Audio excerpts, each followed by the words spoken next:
All right, here we're gonna. What am I saying? Here we go again.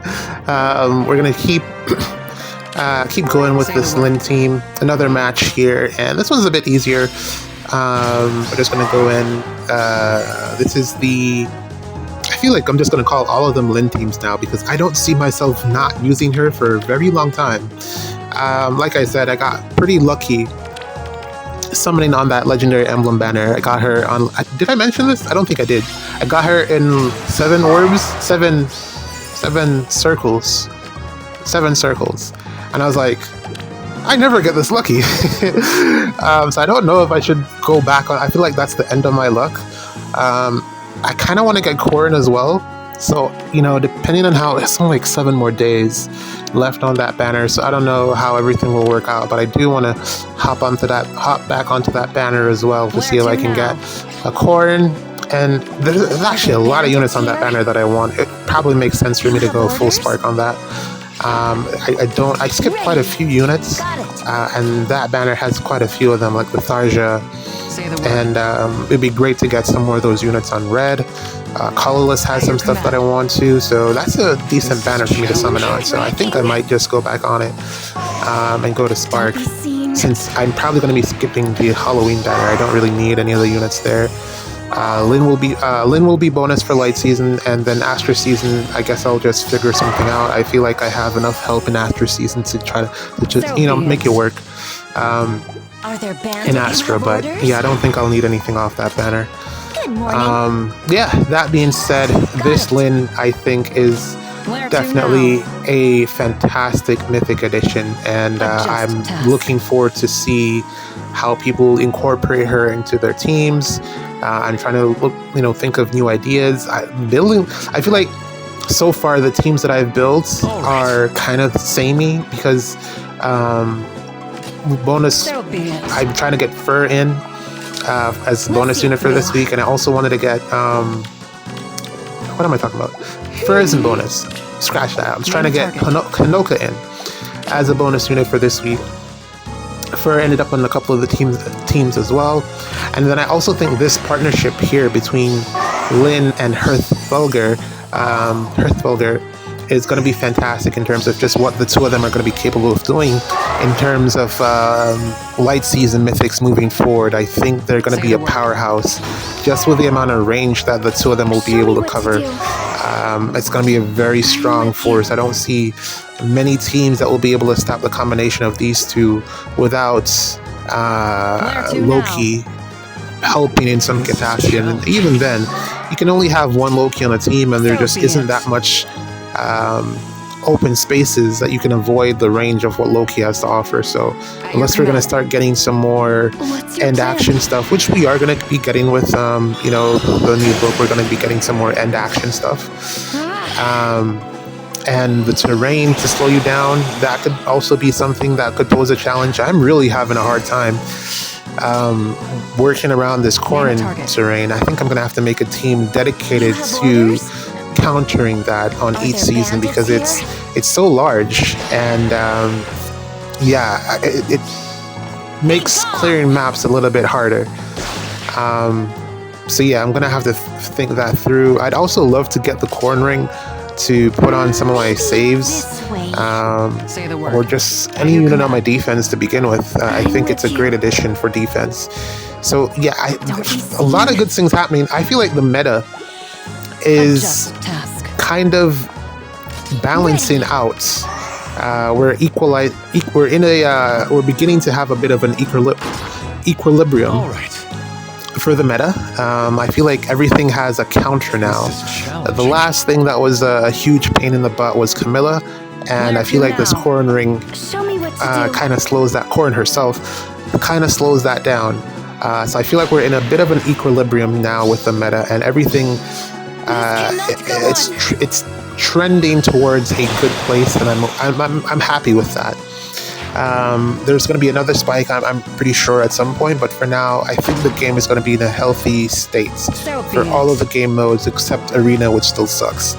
I'm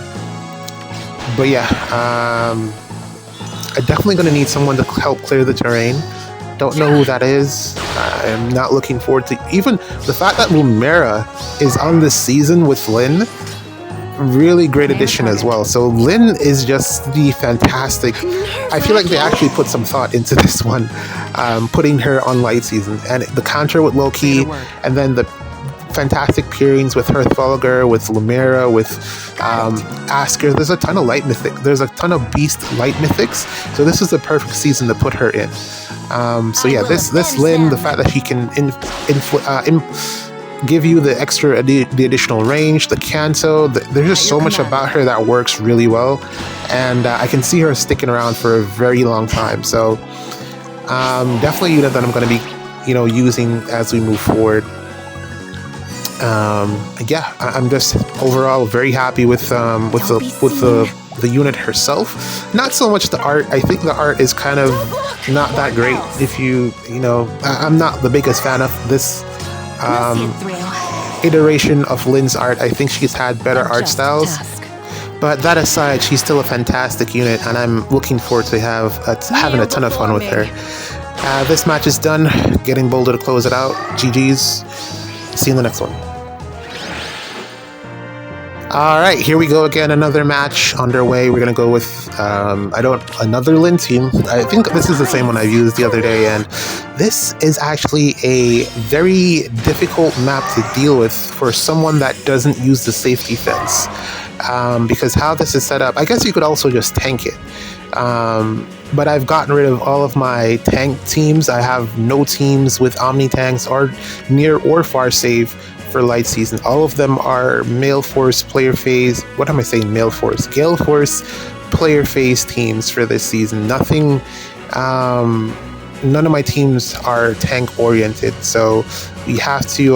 We're gonna have to go on the offensive. So yeah, this for without the safety fence, Lynn here has pretty tremendous range with Beefcakes and her Pathfinder, and then also Pathfinder from Not covering, and then Lynn here covering this side of the map as well. So there's a lot of, there's not really any space that you have to be safe here unless you didn't have the healing tower, but then it's what, like 2 spots maybe that you'd have as a safe spot to go into. Really, all the way in the back row, there really isn't much here to keep you out of enemy threat range. So this is basically the Sigurd map without Sigurd, pretty much. But it's Lynn here instead. Pathfinder team with Lynn, and I think this is genius in terms of how it's orchestrated, because it doesn't require any type of like pass or warping. It's Pathfinder, and currently there's just not a ton of ways to stop Pathfinder. I mean, there's Schism, so if you have that, then great, but I don't think that's the greatest skill ever. Schism itself, I don't place a ton of value on that, because units have incredible range either way, so you're not really stopping them from getting to you.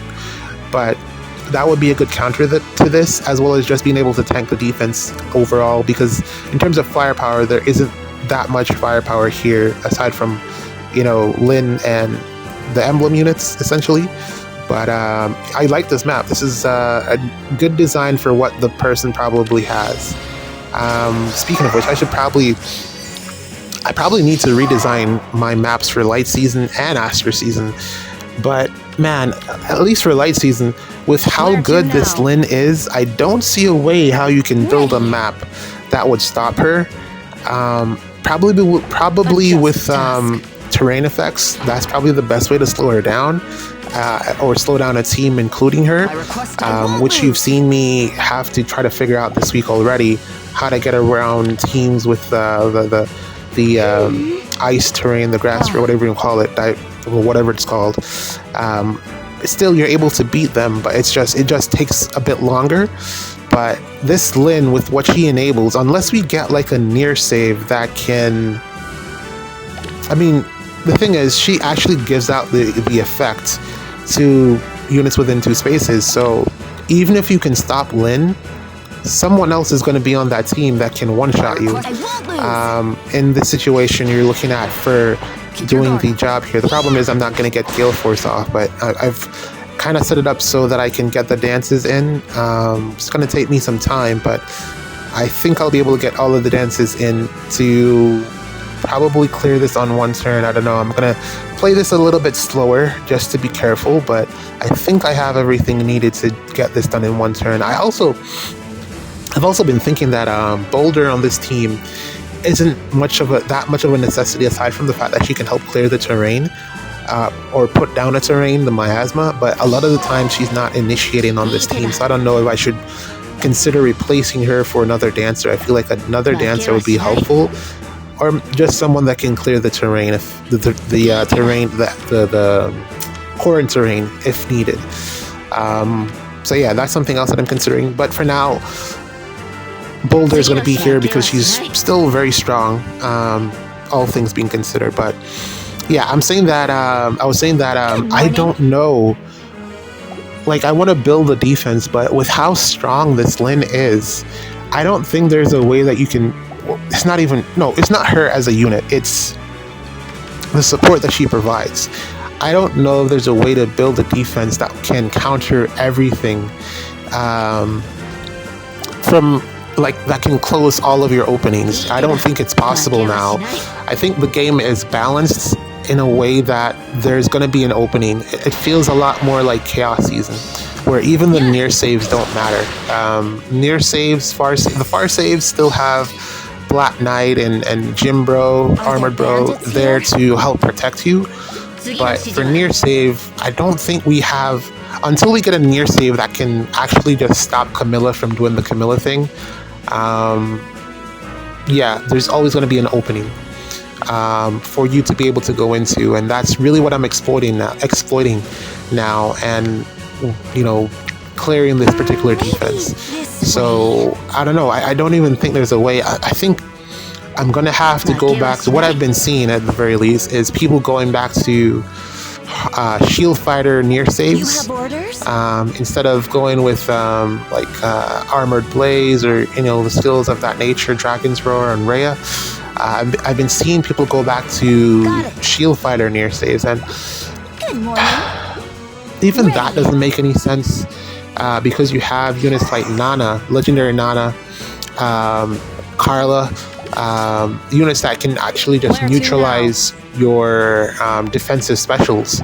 So yeah, I don't think there's really a lot that you can do to completely protect yourself in the current meta. Near save and far save were usually the options that we would choose to do that,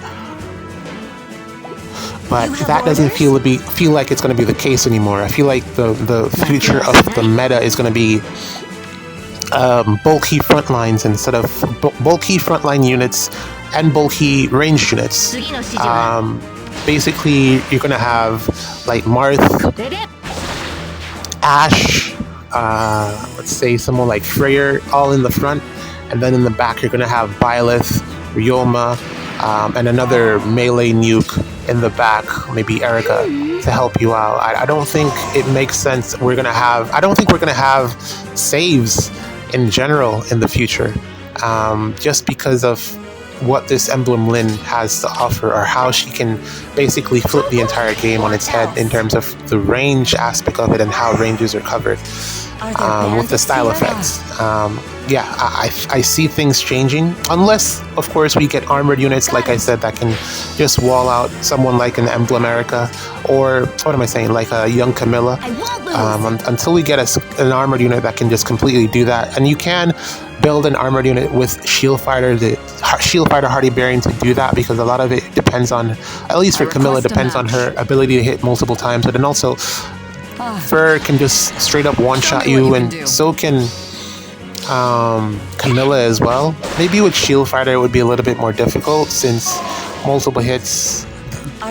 Since shield fighter works the way it does, you probably won't be able to break through if they have Hardy Bearing equipped. So that's probably something that we'll start to see more of.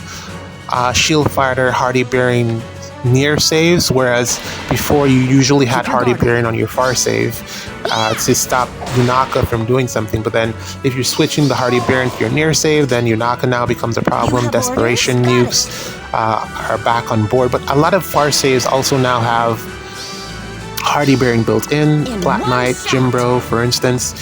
So maybe that's not much of a threat or that much of a threat for them. So it makes sense to swap it around to put the Hardy Bearing on the near save now. I don't know, man. It's just some things to consider. But the meta has definitely changed. And I like the direction that it's heading in. But it also makes it really challenging for me to build a defense. Like, I have no idea what to put together. I want to change my defense for this week, but I don't know what to do because I feel like anything I try to put together, especially without the emblem ring, the Corrin ring, I feel like anything that I try to put together will just automatically lose.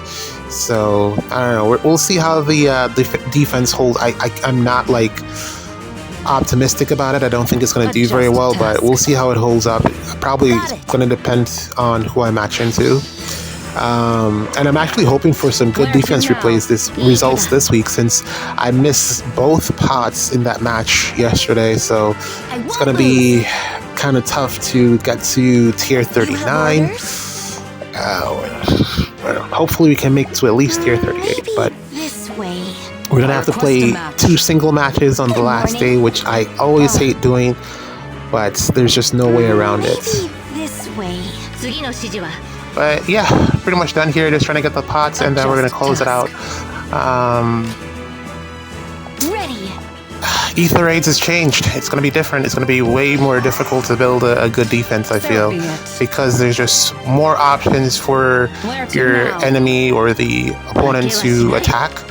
There are more offensive options now. Everyone can be a ranged unit, and I don't quite know how to defend that just yet.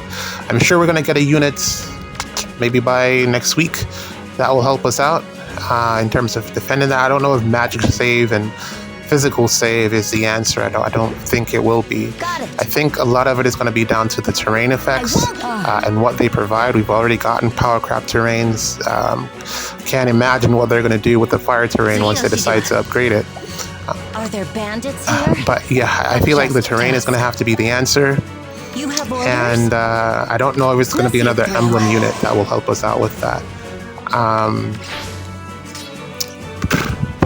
Also, Ranulf, the unit from the Halloween banner, he's actually, the Tempest Trial, he's actually quite good. I've never actually used the Ranulf before, but this one, looking at everyone else, the only other units I'd probably consider getting is maybe Peony. But this Ranulf is actually really good. I've been enjoying using him in Tempest Trials. GG's.